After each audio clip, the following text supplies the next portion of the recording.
যে চামড়া কিনে নিয়ে দিতে পাইতেছি না, কার কাছে বেচবো? চামড়া তুই দিতে বুঝছেন না, এখন চামড়া আছেন তুই আমরা তো চামড়ার ব্যবসা করি না, আমি গুরু বানাই আইছি, চামড়াটা বুঝি বিচে দিবার লাগে, আইসি বেচতাম, চামড়া কিনে নেন। কিনছি এখন ফাইলে দিতে ভাই, এটাই শেষ। ফাইলে দিতে চামড়া কি ভাই কিনে না, চামড়া কিনলে সবাই আমরা বেচতাম। আমরা তো চামড়া আসিল ভাই, আরো ওই যে বাস স্ট্যান্ড হয়েছি, এখানে আছে অনেকগুলা চামড়া, আরো আছে চামড়া। সব মনে করেন ভাই বড় বড় 5,000 আছে, এরা চামড়া কিনে না। মানে মনে করেন এরা চামড়া পাইলে দিয়ে গেছে, আর মালিক নাই। ঘুরছি তো অনেক জায়গায় ভাই, এনে আইছি। আরো মনে করেন আগে তো চামড়া আমরা বাসাতে যাই নেই তো, ফোন দিলে নেই তো, ফোন দিলে বাস স্ট্যান্ডে যাই নেই তো। তো আর ফোন দিব মনে করেন হেরারি আমরা এরারি বিচারা পাই না, যারা বেশি বেশি চামড়া কিনে এরারি বিচারা পাই না ভাই।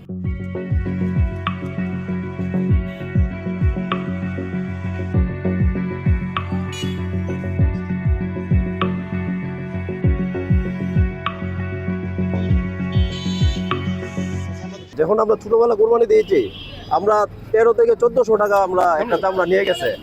এখন তো মানে দেখা গেছে আমরা বিভিন্ন মাদ্রাসায় দিয়ে দিতে হয়, মাদ্রাসার হুজুররাও এটা নিয়ে বিক্রি করতে পারে কি না আমরা জানি না। ইতিমরার জন্য হুজুররা নিয়ে এটা আসলে কোনো মূল্যায়ন পায় না। হ্যাঁ, ইতিমরার জন্য অনেকেই আমাদের থেকে আনে, যে বিভিন্ন মাদ্রাসা থেকে যা কালেকশন করার জন্য, কিন্তু এরা এনেও তো মানে বিক্রি করতে পারে না। সেই জন্য আমরা মনে করি আমাদের চামড়াজাতকে আরও বিশাল আকারে দৃষ্টি দেওয়ার জন্য মাননীয় প্রধানমন্ত্রী তারেক রহমানের প্রতি আমাদের জনগণেরা